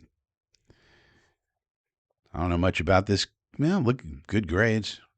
Coverage grade 89.4. Oh, this could be a dude. Good coverage grade. Missed tackle rate's a little higher than you want it. But you put this dude with Minka, this could be something. This guy being the post safety and put Mink in the box like he did last year, yeah, I think we're taking this dude. Seems like this is a good post safety. Jolly, tight end. I think we got to save tight end for next. Andrews is here. Delp is still here. Kazmarek, this is a dude we should want right here. Will Kazmarek, if we could get him in the next round, because he's just a blocking tight end. He's just a big, dumb blocker.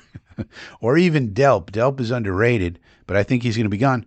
But if Kazmarek is there, I'll take him all day. So I'm taking Taffy. Tiffany Taffany. Now, okay, we got Eli Raridan, so we could take him as our blocking tight end. And that's what we're going to do here. There's just no doubt about it. We kind of have not gotten. So we would have to come out of this draft and sign some free agent defensive tackles because we did not come up with that. But otherwise, we did pretty good. So Raridan's a big dude who just basically blocks. Although 55 run block grade, that's not good. Why were the scouts talking about him as a good blocker? Oh, because he's 6'7". 6'7", 252. You really should block better than this, buddy. But maybe they think there's potential there, or that maybe this grade isn't correct.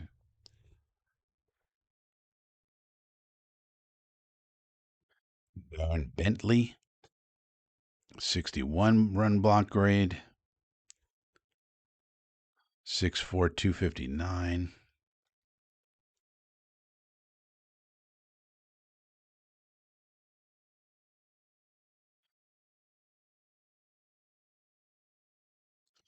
Nowakowski's still here.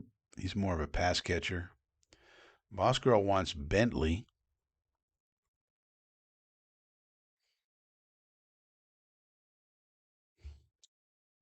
Colin Bentley. But he only gets a 61.7, so not that these grades are sacrosanct, but only a 26.7 contested catch rate. We're not going to use him for that. Receiving grade, though, he gets an 83.1, but he only catches a quarter of the contested ones. That's not great. No drops, so that's good. But again, this is our blocking tight end. He only got a 61.7. He's not going to have any analysis. Now, here's a guy. So I don't know. I've heard people talking about Eli Raridan. Probably, I guess, for his size, he's 6'7", so maybe that helps you in the red zone. But he doesn't have a great run blocking grade. Joe Mike wants Sapp. Sapp. What about Landon Robinson? 6 feet, 287. No, that's way undersized for what we need. Where's Sapp? Tyreek Sapp. He is 6'2", 274. No, we don't need this. What we need are big boys in the middle, like Albert Regis, 6'1", 317. So this dude, I mean, I don't know anything about him, but this dude at least has the size. Yeah, look at his run defense. Great. If we wanted to pick up a DI, we could pick up this dude. Now, he's not going to be highly regarded, but if he can stop the run, that's what we need in the backup ranks. We don't need him to sack people. So we either get our blocking. I would say let's get this dude out of Texas A&M. Boss Girl, I'm not tied to any particular dude at this point in the draft, but just heard he was pretty good blocking and catching. Well, that's why you got to be careful. I heard that frickin' Raridan This guy, Eli Raritan, Notre Dame, I heard he was good at blocking. Then I looked at his blocking grade. He can't block anybody. I think we get a big run-stuffing defensive interior. That's good value here. What's his name? Regis. He's very regal. So let's get a run. We need our backup D tackles. That's a good value play right there. All right, so we got Reese, Vega, Koopa, Alla, Lane, Taffy, and we got our defensive interior. So we only got 2 picks left. We took care of safety. You don't have to worry about that. And we took care of defensive tackle. We took care of wide receiver. What else do we need here?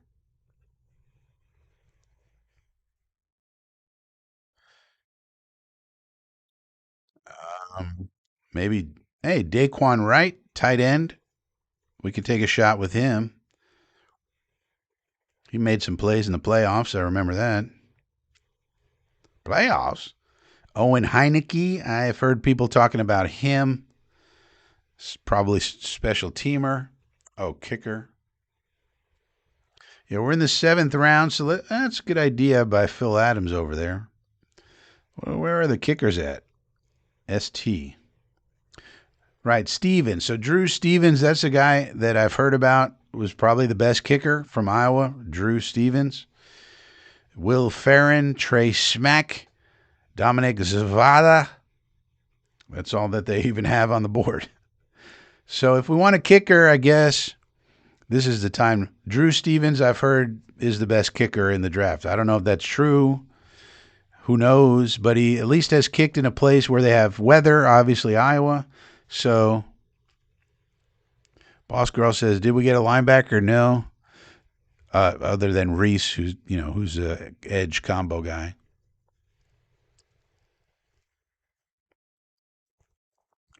So I think this is a perfect place to go get Drew Stevens, the kicker. Let's get the best kicker in the draft. Hopefully he solves our kicking problems. And now, with this last pick, now you can go get a guy like Owen Heineke. Why are people talking about this dude? Good grades. Oof, missed tackle rate of 20.5. That's not good. I don't know. Some people were talking about this dude. We could get Justin Jefferson from Alabama. 10% missed tackle rate. Comes from a big program, obviously.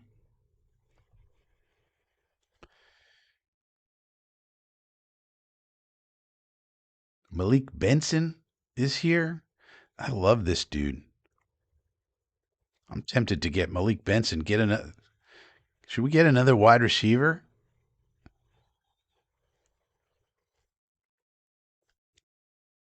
We didn't address tight end at all. We could go with Max Bredesen. Ooh, look at this run block grade. 85.2. I don't care about anything else, really. He can't catch the ball. So what? We want him to put your face in the fucking dirt. This seems like the pick right here. Bryce Betcher? No. He should be long gone. So we're at all here. So if we're focused on linebacker, we could just filter it. Heineke, Jefferson, Sorey, Rolder, Scooby Williams. I don't think we want a Scooby-Doo over here. So basically it would be between Heineke and Jefferson. But I think we haven't addressed tight end either. Why don't we just go get a blocking tight end? I think the guy that fits the bill is right at the top, Bredesen. Any other ideas? Any other ideas? Duncan Lloyd, yes, with this stupid special kicking ball, the kicker will be more important, says Duncan Lloyd. Well, yeah, the kicker is always important.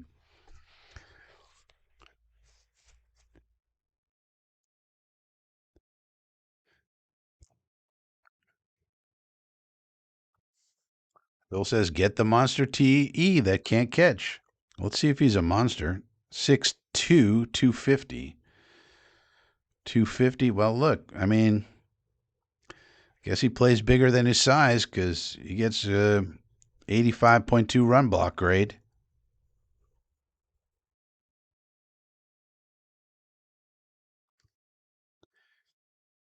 Comes from a good program, obviously. All right, we're taking Bredesen then. I think this is a great draft. Man, I mean, even with what did we really miss out on? We're going to have, with this draft right here, we would have probably the best offensive line in football. One of. Reese is going to be an absolute monster. Cooper and Aller's obviously for the future. Then we got Cooper and Lane. So now the wide receiver room's looking good. We got a safety. We'll have to see how it plays out there. Can he win the starting job? And then a run-stuffing defensive tackle, the kicker of the future, you hope, and a blocking tight end, which is very important. I mean, Vega and Bredesen on the line, putting people's face in the dirt. You think Breece Hall will be happy? And what did we really miss out on? Nothing. Perfect drafting, Frankie. You're the best GM ever. I mean, I don't know if PFF's going to give me an A. What did PFF? Did they give me a grade? Where's the grades? I don't know. They didn't give me a grade. That's weird.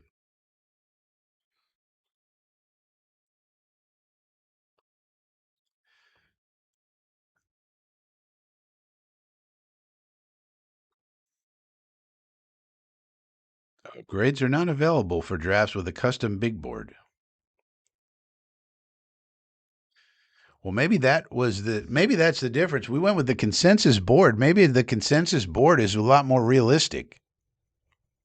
I mean, this is a hell of a draft, and it's kind of realistic. I mean, maybe it's not Omar Cooper, but at 33, but it's still be some wide receiver of some kind. Lane will probably be there at 103. The rest, these are just role players back here. I like it. And we got a quarterback project for the future. I don't know. What do you guys think? To me, that's a damn good draft. And that's pretty realistic.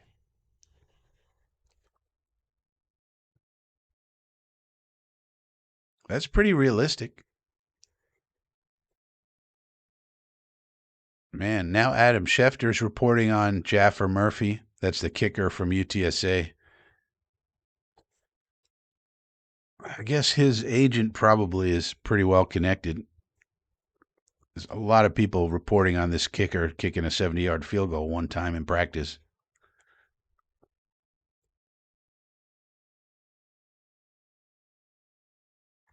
And the Jet beat writers, nobody is saying anything. So JoJo says A plus. Man, imagine it falls like that. The more I think about it, Vega Ioane. Now we really have to think about: are the Jets going to want to pay $20 million plus for 4 members of their O line, and do they want to move Dylan Parham to center? That's less of a concern, I guess. But as long as Dylan Parham's willing to move to center, we could have the best O line in football. But then you got to pay them all. I guess you pay Tippmann this year, and plus those big contracts. It's easy to move money around for cap purposes.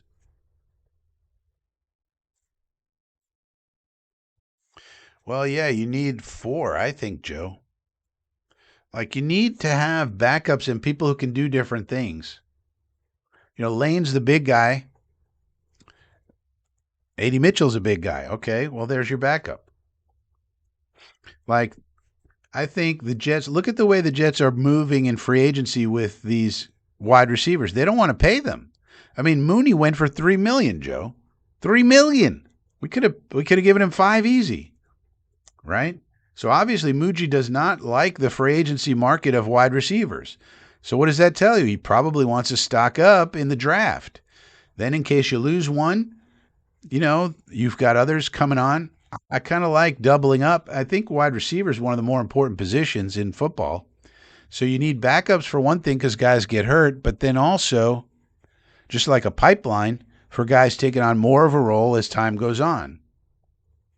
So I kind of like it as a philosophy, and it seems like Muji's moving that way. We could have had Darnell Mooney here easy. We could probably have Juwan Jennings here easy. He's not signing these people. We could have had Christian Kirk here. Simple. These guys are getting tiny little contracts. We could have easily had any of those people. So maybe it's because we're trading for BTJ, or maybe Muji's just like, no, the value is in the draft for these wideouts. You get them on an El Cheapo deal, especially the ones outside of the first round. Now you got quality players on El Cheapo deals at premium positions, which means you can go and spend elsewhere next year when we have all this money, and you can't on things you can't find in the draft. So I kind of like it. It's not that we needed it, but I like it.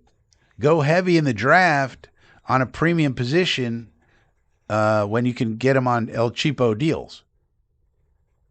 So I think it's realistic.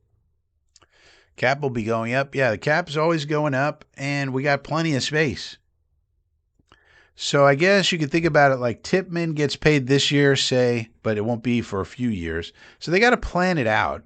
Then it's going to be Olu's turn. Then it's going to be Membu's turn. And then it would be Vega's turn. I guess you could have 4 very highly paid offensive linemen, and nothing that says you can't.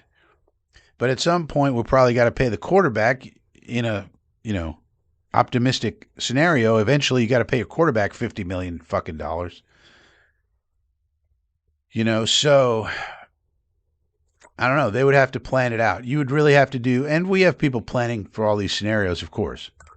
So if that were to happen, the Jets would either be uncomfortable with it or comfortable with it, considering, let's say Aller works out and Aller's our quarterback in 27. Then you'd have to pay him, or then he's eligible in 29. So, they would have to just work all this stuff out. And I'm sure they have 5-year plans, 10-year plans, all the plans. But you could do it. And I'm an offensive line guy. You guys know me. So I like the idea of Vega Ioane coming here. It'll be a fascinating discussion. We could have gotten Dylan Thieneman, one of the best safeties. And what we did was we took kind of a maybe, who knows, safety late in the draft. So, Joe Mike, we got plenty of cap. Yeah, but it's going to run out quick when you're paying $50 million for a quarterback and then all these $20 million for offensive linemen. And then we got to re-up Garrett again. And then these wide receivers, if they're putting up numbers like I think they will this year, then they're going to want more money and all of this. And it runs out real quick.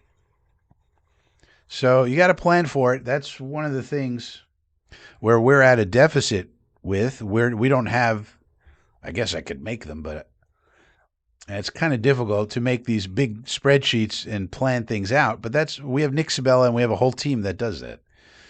These finance people. And they know all of the ins and outs of the contract. You also have likely to be earned incentives, not likely to be earned incentives, this, that, and the other thing. They got to plan for all of that. So that puts the fan at a disadvantage because you're not doing 5-year plans for contract purposes. And so they may be comfortable with Vega there. They may not be. They may say, no, we're going to get by at center and guard, and we're going to spend our money elsewhere. But we don't know. But it's an intriguing option nonetheless. I kind of, the more I think about it, I just like it. I think when you are trying to do a culture change, to get a guy so big and strong like the rest of them, an additional one on the offensive line to just beat the hell out of people, man, that's exciting to me. And then we probably at some point don't need to pay a running back, right? Like if we pay all this money, this year we will be, but in the future, maybe they go, you know what? One more year of Brees, then he goes away. And then we pay El Cheapo running backs because they're going to have gigantic holes to run through because we have this offensive line that we're paying. And we'll just get El Cheapo running backs through the draft or free agency. And they will just run through these gigantic fucking holes. Maybe that's the way they're thinking about it. After Brees is done, that Brees is the last running back that we pay. And then we just pay offensive line. They beat the shit out of you, and good luck. And we're going to give Geno all day to throw, and we're going to give these running backs giant holes to run through, and good luck messing with that. And you wonder, what if Geno, think about this. What if Geno puts up a great year? What if he puts up a 68% completion percentage, 4,500 yards, 30 touchdowns, 12 picks, because that's his problem, type of year. And we go to the playoffs. We win 10 games, playoffs, 4,500 yards, basically the greatest quarterback season of any in Jet history. What do we do with Geno then? And if you extend him, what kind of contract is he going to be looking for? 20? 30? I mean, if you could get Geno for 35 for 2 years, that's a cheap quarterback contract, relatively cheap for a guy who you expect to be very good. That could be interesting. Because I don't think too many people are thinking the quarterback of the future is Geno Smith. What if, think about this, what if Geno Smith plays until he's 42 and plays really good? Some of these people are doing this now. Brady, Rodgers, Rivers came back. Geno's in good shape. Remember, he doesn't have all that wear and tear from all the years he was on the bench. What if he plays at a high level for the next 7 fucking years? That'd be interesting. Man. Anybody thinking about that? Yes, no. Well, Phil Adams says, we need to copy this draft. It's a good benchmark to use. Yeah, well, I'll keep track of it. All right, last call for questions, comments on a Sunday. Coffee with Frankie. If you're new here, why not subscribe to the channel? That way you get to leave comments on videos and participate in the live chat. Subscribing is free. Doesn't cost you anything. Doesn't take your email even. Just click the button down below. Subscribe. Give the video a thumbs up. And consider joining the Inner Circle. $2 a month. You could get extra items. You want extras. You get emojis. You get to hang out with some of the best people on the internet, including Joe Mike. I mean, come on. And $2 a month? Please. And if you want to see written items, articles, Jet writings, I'm starting to write more over on my Jet's blog called Chemtrails. That's at frankiefromflatbush.substack.com. Check it out. Subscribe there. There you will have to give your email address, but that's because the articles come right to your email. Whenever they go out, it goes right into your email. You get it. You read it. You say, wow, what's Frankie writing about today? What crazy ideas does old Frankie have now? And you can read all about it. Substack, frankiefromflatbush.substack.com. Boss Girl, that's the Mike Shanahan model. As long as the running back is NFL caliber, it doesn't have to be elite if O-line is great. Yeah, I mean, it makes sense, right? I would agree with that, too, especially when you have to allocate funds around, and you think about it. It always pisses me off when you're watching the ball game and there's this huge hole opened up by the O-line and the running back goes through it, has a big gain. They go, what a great play by this running back. It's like, anybody could have done that. The hard part was the O-line opening it up, and they never give them the credit, and it fucking sucks. It's one of the worst. Troy Aikman is one of the worst at that. Troy Aikman's a terrible announcer, by the way.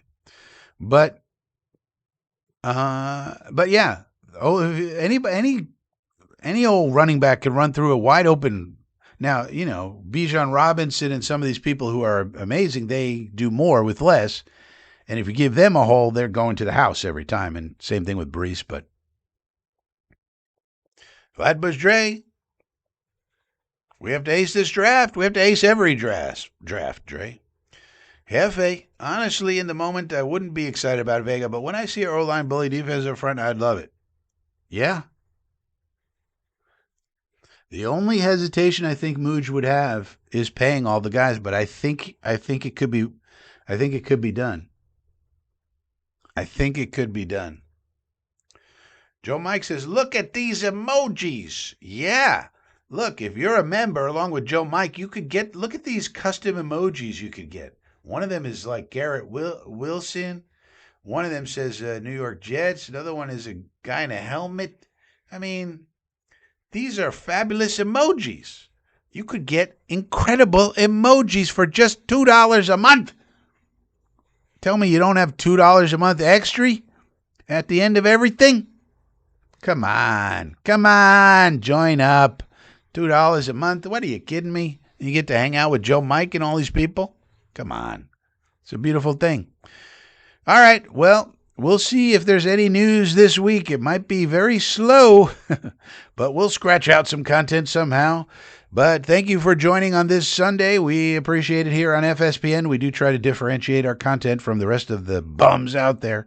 So if you appreciate it, please do subscribe. We totally need more subscribers, actually. And tell all your friends about it while you're at it. With that